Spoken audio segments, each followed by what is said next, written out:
अस्सलाम वालेकुम जी। उम्मीद है कि आप सब लोग ठीक ठाक होंगे। तो आज हम लोग देखेंगे कि केमिस्ट्री का पेपर किस तरह का होता है, इसको हम लोग अटैम्प्ट कैसे करते हैं और इसमें मार्क्स कैसे लेते हैं।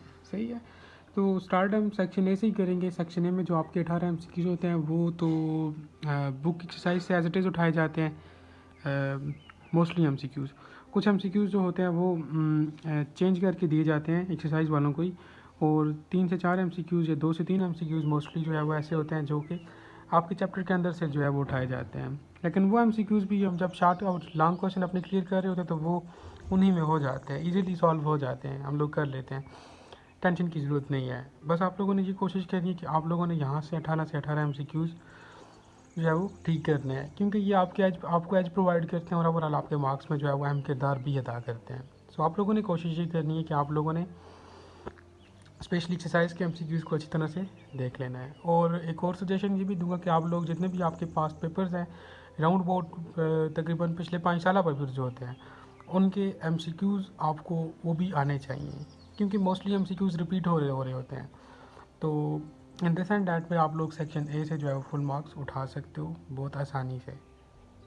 अच्छा जी, अगर अब हम सेक्शन बी की बात करें तो सेक्शन बी में फिर आपको मैं यही सजेशन दूंगा कि आप जो एक्सरसाइज के क्वेश्चंस होते हैं ना, आप उनको बिल्कुल अच्छे तरीके से जो है वो याद कर लो, क्योंकि सारे क्वेश्चंस मोस्टली एक्सरसाइज से ही होते हैं, एज इट इज़ उठाए होते हैं। अब यहाँ पर हम देखें तो ये जो पहला क्वेश्चन है ये जो न्यूमेरिकल है, अब बुक में अगर देखा जाए तो ये क्वेश्चन में 2 पार्ट्स हैं, ठीक है। उन्होंने सिर्फ एक पार्ट को उठा के यहाँ पे दिया हुआ है। अक्सर स्टूडेंट्स क्या करते हैं कि जिन क्वेश्चन की स्टेटमेंट्स जो है वो लंबी होती है वो उन्हें स्किप कर देते हैं कि ये इंपॉर्टेंट नहीं है, ये पेपर में नहीं आएगा। लेकिन एग्जामिनर क्या करते हैं, वो उसी स्टेटमेंट को ब्रेक करके उसका एक पार्ट पेपर में दे देते हैं।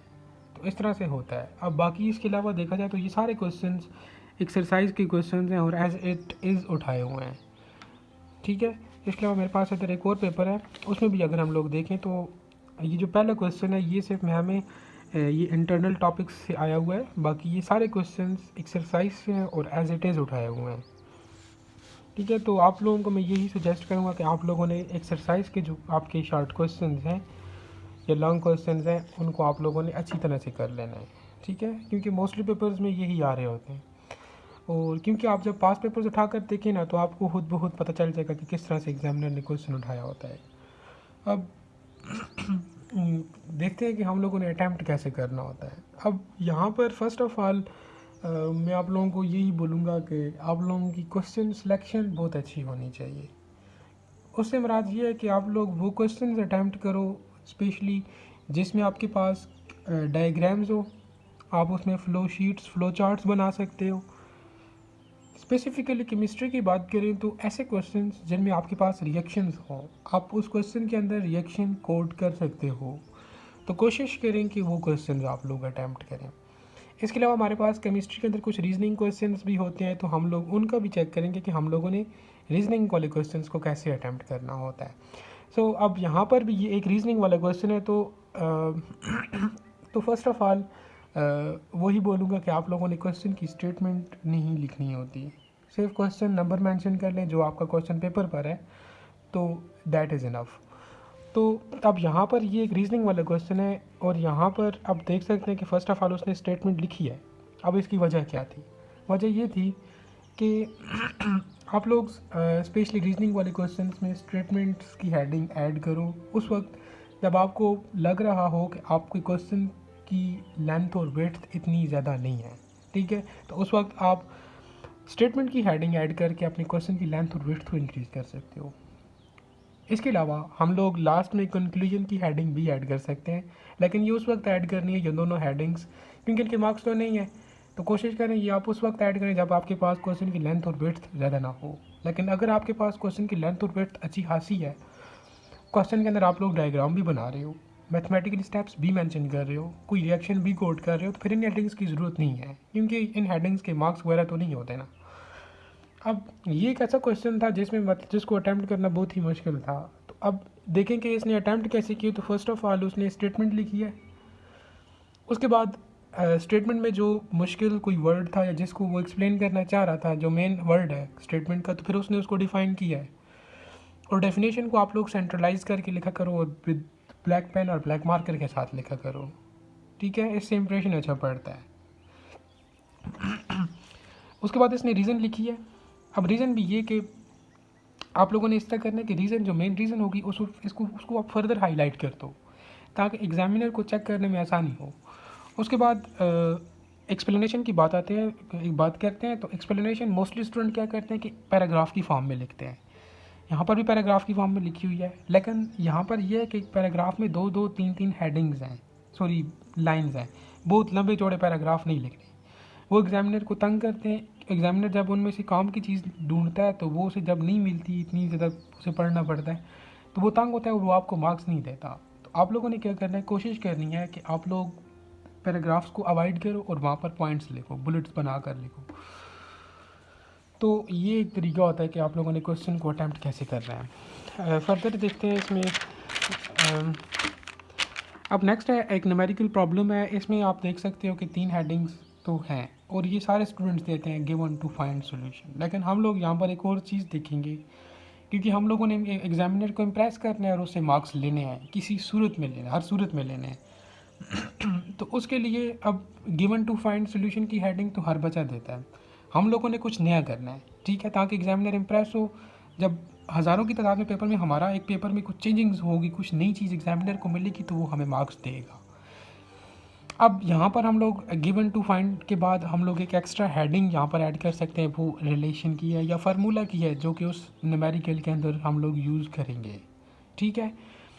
तीसरी हेडिंग न्यूमेरिकल की, इसकी रिलेशन की आ गई या फार्मूला की आ गई। चौथी हेडिंग हम लोग सॉल्यूशन या कैलकुलेशंस की देंगे, ठीक है। इस तरह से हमारी 4 हेडिंग्स हो जाएंगी और एट द एंड हम लोग 5वीं हेडिंग रिजल्ट्स की देंगे, हमारी 5 हेडिंग्स हो जाएंगी। जब हज़ारों की तादाद में आपका पेपर आएगा और एग्जामिनर जब देखता कि बच्चे ने एक बिल्कुल डिफरेंट वे में जो है वो क्वेश्चन को अटैम्प्ट किया हुआ है, तो इम्प्रेशन उसका जो है वो बढ़ेगा, डेवलप होगा, और वो आपको आगे वाले क्वेश्चंस में भी, फर्दर जो आपने क्वेश्चंस अटैम्प्ट किए उनमें भी मार्क्स देगा। ये आगे भी न्यूमेरिकली है। अब ये क्वेश्चन देखें। अब ये क्वेश्चन है इस तरह कि इसमें मार्क्स बहुत मुश्किल से आते हैं। तो इसमें आप लोग फिर क्या करें कि आप उसी तरह से स्टेटमेंट लिखें, क्योंकि क्वेश्चन की लेंथ हमारे पास एज इट इज़ बहुत नहीं बन रही, तो लेंथ को ही बढ़ाना है हमने, तो फिर हम लोग स्टेटमेंट ऐड करेंगे। उसके बाद रीज़न में फिर मैं आपको बोलूँगा कि आप लोग जो इसकी मेन रीज़न है ना, उसको आप फर्दर हाईलाइट कर दो, ठीक है। उसके बाद अब इसने एक रिलेशन लिखा है, ठीक है, कि rate is directly proportional to reactants. उसके बाद फिर उसने डिस्क्रिप्शन में देखें पॉइंट्स में इस चीज़ को एक्सप्लेन किया नीचे, इस रीज़न को एक्सप्लेन किया नीचे। मैं फिर बोलूँगा पैराग्राफ को अवॉइड करें, स्पेशली साइंसेस सब्जेक्ट्स के अंदर बुलेट्स बनाएं, पॉइंट्स बनाएं, ठीक है। बस ये आपका क्वेश्चन है अभी। अब इसमें एज सच कोई भी ऐसी बात नहीं है कि एग्जामिनर से फुल मार्क्स थे, लेकिन अटैम्प्ट इतने अच्छे वे में किया हुआ है कि वो आपको फुल मार्क्स दे के जाएगा। बाकी भी देख। अब यहाँ पर ये जो कोलिजन थ्योरी है, अब ये क्या है, ये बेसिकली एक रीजनिंग क्वेश्चन है, लेकिन उसने क्या है, कोलिजन थ्योरी के जो पोस्टुलेट है, मेन पोस्टुलेट है, जिसकी बेस पर ये उन्होंने क्वेश्चन दिया है, तो उसने उसको कोट कर दिया है और फर्दर जो उसने एक्सप्लेनेशन की है तो वो इन दी फॉर्म ऑफ पॉइंट्स की है, बुलेट्स की फॉर्म में की है, पैराग्राफ नहीं लिखे। नेक्स्ट क्वेश्चन देख लें। मैथमेटिकली स्टेप जिधर भी आए लाजमी मेंशन करें, ये आपके क्वेश्चन को एविडेंस देते हैं कि एग्जामिनर आपको फुल मार्क्स दे। डायग्राम जिधर आए लाजमी बनाएं, मस्ट, पेपर में 3 से 4 डायग्राम्स मस्ट हों। मैथमेटिकल स्टेप किसी क्वेश्चन में आता है तो आप लोग मस्ट मेंशन करें, किसी क्वेश्चन में रिएक्शन आता है तो आप लोग मस्ट मेंशन करें। कोई फ्लो चार्ट या फ्लो डायग्राम आप लोग बना सकते हो उस क्वेश्चन की, तो वो मस्ट बनाएं, क्योंकि ये क्या करता है कि बाकी ये लिखा हुआ तो सारे स्टूडेंट्स ने होता है, हम लोगों ने कुछ एक्स्ट्रा कुछ न्यू करना होता है ताकि एग्जामिनर का इंप्रेशन जो है वो अच्छा पड़े और वो हमें मार्क्स दे के जाए। अब यहाँ पर ये जो क्वेश्चन था, ये इसमें इतनी लेंथ विड्थ नहीं है, कोई सॉलिड क्वेश्चन नहीं है, इसमें फुल मार्क्स मुश्किल से आते हैं, लेकिन इस बच्चे ने प्रेजेंट इतने अच्छे वे में किया है। क्या है, पहले स्टेटमेंट लिखी है, रीज़न क्या लिखी है कि एम्फेटेरिक नेचर उसकी होती है, उसकी वजह से होता है, फिर उसने नीचे बताया कि एम्फेटेरिक सब्सटेंसेस होते क्या हैं। अब जब उसने बताया कि एज एन एसिड और एज अ बेस, फिर उसके बाद उसने रिएक्शन भी मेंशन की है। अब इन रिएक्शंस की वजह से एग्जामिनर ने इसे फुल मार्क्स दिए हैं। डेफिनेशन भी आप देख सकते हो, सेंट्रलाइज्ड है और अच्छी लग रही है। नेक्स्ट, ये जो मैथमेटिकली ये क्वेश्चन होते हैं, ये कोशिश किए करें कि आप बिल्कुल टॉप पे अटैम्प्ट ना किया करें, कि क्या है, सब ने की होती है, प्रूफ सब ने किया होता है, एज इट इज़ किया होता है, सबके सेम स्टेप्स होते हैं। तो ये आप अगले लास्ट क्वेश्चंस में ऐसे इस तरह के क्वेश्चंस अटैम्प्ट किया करें। टॉप पर आप वो क्वेश्चंस अटैम्प्ट किया करें जिनमें आपको लगता है कि आप लोग अच्छे मार्क्स उठा सकते हो। और डायरेक्ट पहले क्वेश्चन के बाद आप अपना वीक वाला क्वेश्चन प्रेजेंट न करो। मैं आप लोगों को यही सजेस्ट बोलूँगा कि पहले आप 2-3 क्वेश्चन अच्छे वाले अटैम्प्ट करो, स्ट्रॉन्ग वाले अटैम्प्ट करो, जिसमें डायग्राम्स हो, रिएक्शंस हो, मैथमेटिकली स्टेप्स हों। उसके बाद आप जाकर 1-2 क्वेश्चन अपने वीक वाले अटैम्प्ट कर सकते हैं, ठीक है। बिल्कुल सेकंड नंबर पर आप लोगों ने अपना वीक वाला क्वेश्चन प्रेजेंट नहीं करना, और अपना एक स्ट्रॉन्ग क्वेश्चन लास्ट के लिए भी छोड़ना है, क्योंकि मोस्टली एग्जामिनर्स आखिरी 1-2 क्वेश्चन में 1-2 मार्क्स काट लेते हैं। अब नेक्स्ट क्वेश्चन में आप देख सकते हो कि किस तरह जो है वो उसने मैथमेटिकली स्टेप्स, डिस्क्रिप्शन में भी मैथमेटिकली जो है वो उसको प्रूफ किया है, और ये एक आपका अच्छा खासा शॉर्ट क्वेश्चन बन गया है। ये बाकी देख सकते हो, रिएक्शन जिधर भी हो मेंशन करें। अब यहाँ पर क्या है, इस क्वेश्चन में सिर्फ उसने रीजंस लिखी हुई हैं। अगर आपकी रीज़न कोई मिस्टेक हो जाती है तो वो फ़ौरन आपके मार्क्स काटेगा, लेकिन आपने ठीक रिएक्शन मेंशन किया हुआ है तो रीज़न में कोई मसला हो भी जाता है तो वो आपको मार्क्स दे के जाएगा। अभी हम लोग फ़िलहाल सेक्शन बी को ही डिस्कस कर रहे हैं, तो सेक्शन बी दूसरे पेपर का भी देख लेते हैं, कुछ पॉइंट्स उसमें भी बताने हैं आपको। अब ये देखें, अब ये क्वेश्चन है, रीजनिंग वाला क्वेश्चन है, इसमें इतनी इसकी लेंथ विड्थ नहीं है। तो फिर हम लोगों ने इस तरह के क्वेश्चंस को अटैम्प्ट कैसे करना होता है, क्योंकि अक्सर जो है वो पेपर में हम लोग सॉलिड जो क्वेश्चंस होते हैं वो तो अटैम्प्ट कर लेते हैं, लेकिन कभी कभार हमें इस तरह के क्वेश्चंस भी अटैम्प्ट करने पड़ते हैं, और हम लोगों ने मार्क्स तो उठाने हैं हर सूरत में। तो फिर उस वक्त आप लोगों ने क्या करना होता है, स्टेटमेंट लिखें। फिर उसके बाद इसने यहाँ पर आप देख सकते हैं कि उसने बताया कि in case of the colon crystals, इस तरह हम लोग अपने आंसर को जो है वो प्रेजेंट कर सकते हैं। तो फर्दर इसमें आप मज़ीद हेडिंग्स देना चाहते हैं तो ये हेडिंग दें, मेन हेडिंग, इसको मेन हेडिंग कर लें, नीचे इसकी मेन रीज़न लिख लें सब हेडिंग्स में, और उसके बाद एक्सप्लेनेशन में ये आप एक्सप्लेनेशन लिख लें। तो इस तरह आपकी 4 हेडिंग, इसमें भी यही काम करेंगे, 4 हेडिंग्स और बढ़ जाएंगी, आपकी क्वेश्चन की लेंथ विड्थ इंक्रीज़ हो जाएगी। बाकी इस पेपर में से कुछ पॉइंट्स बताने थे आपको, वो ये कि बिल्कुल हम लोग डेफिनेशंस को इस तरह सेंट्रलाइज मार्कर में भी लिख सकते हैं, लेकिन उसके लिए ये कि आपकी राइटिंग थोड़ी अच्छी होनी चाहिए, ठीक है। क्योंकि फिर अगर आपकी राइटिंग अच्छी है तो फिर मार्कर जो है वो अच्छा नहीं लगेगा। बाकी इन क्वेश्चन में आप देख सकते हो लेंथ विड्थ कोई बहुत ज़्यादा नहीं है, सिर्फ ये है कि अच्छे वे में प्रेजेंट किए हुए हैं, पैराग्राफ्स को अवॉइड किया हुआ है, बुलेट्स लिखे हुए हैं, तो एक अच्छा जो है वो पेपर आपका बन रहा है। मैथमेटिकली स्टेप्स फिर बोलूँगा कि लाजमी आप लोग मेंशन करें, डिफरेंसेस का क्वेश्चन जिधर भी जाए लाइन लगा कर अटैम्प्ट करें, डेफिनेशन जिधर भी हो सेंट्रलाइज करें।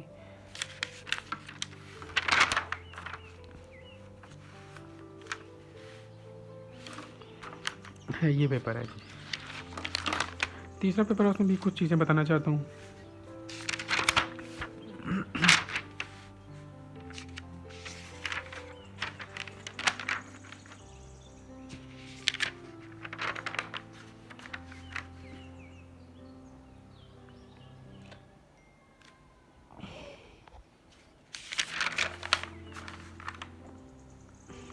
आप देख सकते हो।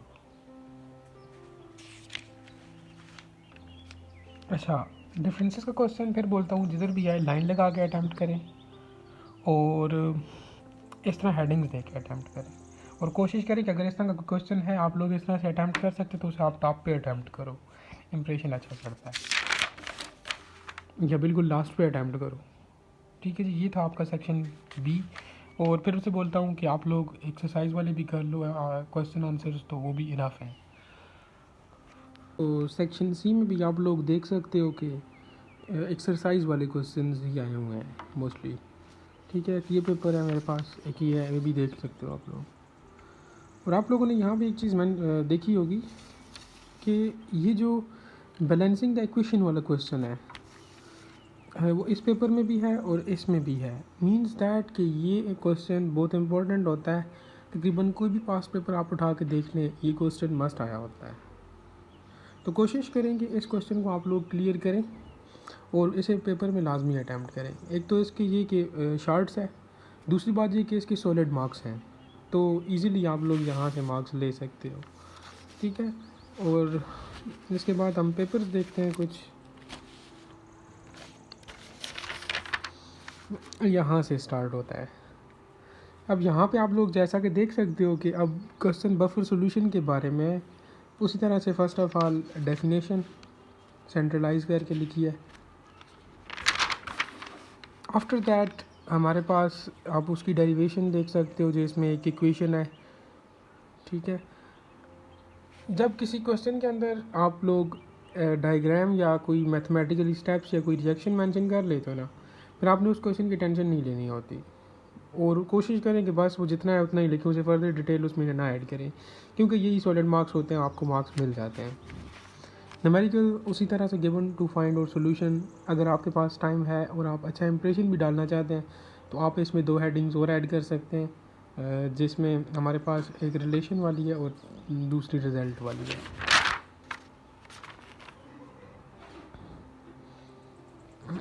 Next transition state theory, first of all उसका इंट्रोडक्शन, उसकी हिस्ट्री, उसकी डेफिनेशन। अब यहाँ पर मोस्टली हम लोग क्या करते हैं कि स्पेशली साइंसेस सब्जेक्ट्स में हिस्ट्री को इग्नोर करते हैं, लेकिन इस क्वेश्चन में उस क्वेश्चन की लेंथ वेट इतनी नहीं बन रही थी, तो फिर हम लोगों ने ये हेडिंग ऐड किया है। इसके अलावा पोस्टुलेट्स के अंदर फिर वो अगर हम लोगों ने हेडिंग्स दी है, अगर हेडिंग्स देते तो फिर क्वेश्चन की लेंथ वेट जो है वो कम होती थी, तो हेडिंग्स दी है, अब थोड़ा जो है वो एक्सपेंडेड क्वेश्चन लग रहा है और अच्छा भी लग रहा है। अब ये एक लॉन्ग क्वेश्चन का एक पार्ट है, अच्छे में प्रेजेंट किए हुए, हालांकि इतनी इसकी लेंथ फिट फिर भी नहीं है, लेकिन 5 मार्क्स उसे मिले हैं। ये है इसका पार्ट बी।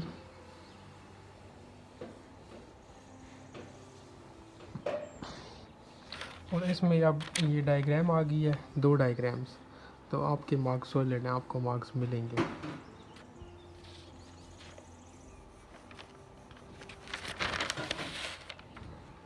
अब क्वेश्चन मैथमेटिकली स्टेप्स आ गए हैं, आप लोग देख सकते हो किस तरह से क्वेश्चन को प्रेजेंट किया गया है न्यूमेरिकल। दूसरा पेपर भी देखते हैं, इसका भी सेक्शन सी यहाँ से स्टार्ट होता है, और कोशिश करें कि सेक्शन सी के अंदर पहले आप लोग किसी क्वेश्चन की तरह अगर मैथमेटिकल स्टेप्स हैं पहले उस क्वेश्चन को आसानी जल्दी जल्दी कर लें, फिर लास्ट में आपके पास जितना भी टाइम बचता है तो बाकी फिर क्वेश्चन में आप लोग डिटेल ऐड करते जाएँ, ठीक है। एक तो ये कि आपका ये जल्दी हो जाएगा, पीछे वाला जो टाइम आपका बचेगा वो आप दूसरे क्वेश्चन में जो है वो डिटेल ऐड करते जाएँ। अब देखें पहले पार्ट की इतनी लेंथ नहीं है, सिर्फ उसमें मैथमेटिकल स्टेप्स हैं, मार्क्स भी सॉलिड हैं, तो इस तरह से दूसरा न्यूमेरिकल इसमें आ गया। अब ये क्वेश्चन देखें किस तरह से एग्जांपल्स, टाइप्स, डेफिनेशन को सेंट्रलाइज किया हुआ है। अब इसमें अगर आपके पास टाइम है तो आप प्रॉपर्टीज़ में फर्दर हेडिंग दे सकते हो, लेकिन इस तरह भी ठीक है। सिर्फ आप लोगों ने इस चीज़ का ध्यान रखना है कि पैराग्राफ्स नहीं बनाने, जिस चीज़ को आप लोग बुलेट्स की फॉर्म में लिख सकते हो बुलेट्स की फॉर्म में लिखो, पॉइंट्स की फॉर्म में लिखो, दैट्स इट।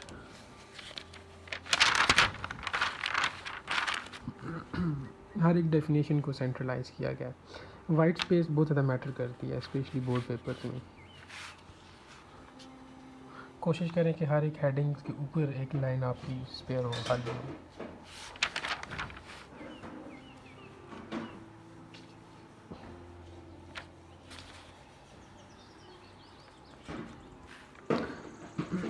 डायग्राम्स, तीसरा पेपर भी है वो भी देख लेते हैं। इसमें भी आप देख सकते हो हैसेस लॉ को किस तरह उसने उसकी स्टेटमेंट की है, किस तरह से उसने बाकी इसकी एक्सप्लेनेशन वगैरह दी है। बहुत लंबे चौड़े पैराग्राफ्स नहीं लिखे, वो एग्जामिनर को तंग करते हैं।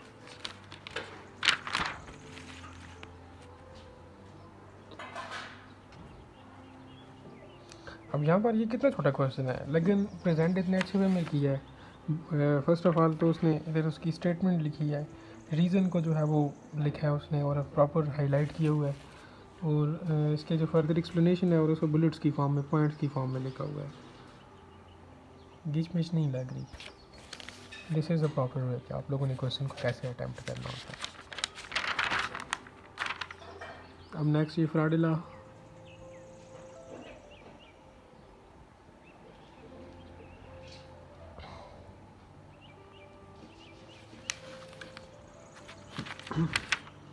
अच्छा, यहाँ पर एक और चीज़ बताऊँ कि कभी भी आप बोर्ड के पेपर में कोई हेडिंग पेज के लास्ट में ना दें, ठीक है। कोशिश करें कि हेडिंग आप अगर लिखनी है तो फिर आप नेक्स्ट पेज से लिखें, या फिर आप इसके नीचे कुछ लिखें। एग्जामिनर्स फिर लास्ट वाली हेडिंग को इग्नोर कर देता है। कोई क्वेश्चन बिल्कुल लास्ट से स्टार्ट नहीं करें। अगर थोड़ी सी जगह थोड़ा सा लाइन लगाएं या ना भी लगाएं, छोड़ दें, नेक्स्ट पेज पे नेक्स्ट क्वेश्चन नंबर लिख लें। This is how to represent the latest energy. किस तरह से स्टेप्स लिखे गए हैं।